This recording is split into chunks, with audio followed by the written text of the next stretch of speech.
Beznaděj.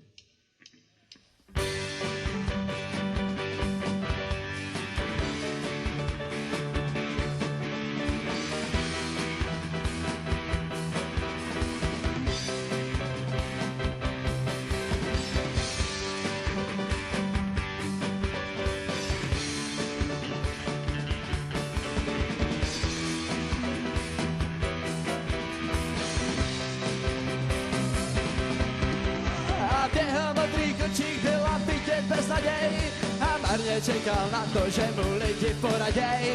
Kde leží jeho brýle silné jak na popelníku, které prvé ztratil při pádu na chodníku.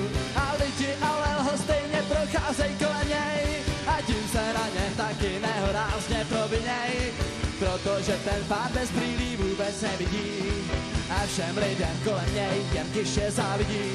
Že oni vidí, ale dělají, že ho nevidí, ale pak si řekne, že to jsou jenom lidi a tak je prosí a všechny jen nahlas proklíná. Proč mu už nepomůžou, když on chvátá do kina? On spěchá na film, který asi právě začíná a prý to není vůbec žádná kravina. Slyšel od kámoše, že ten film má prý děj a lidi kolem stále dělají, že ho neviděj.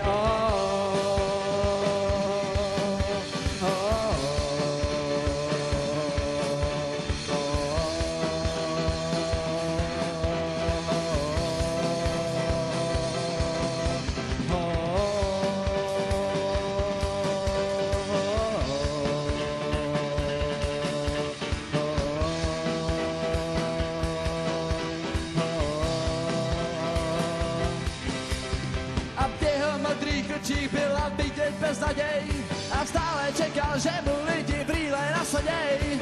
Oni ale ignorují pána na zemi, který má zrovna problémy se svými brýlemi.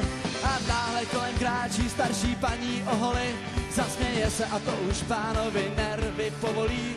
Instinktivně šáhne po adeptce na zabití a hudné drzé báby okamžitě zachytí.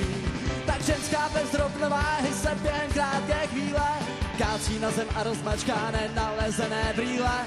Pán, i když ji nevidí, hnedka se jí směje a jeho modrý oči jsou zas plný naděje. Ten smířen s tím, že teď pro vás lepota začíná, zvedá se a po paměti kráčí do kina. Bába leží na zemi, že na něj ževu, jenže nemůže se zvednout, nemá svoji hru.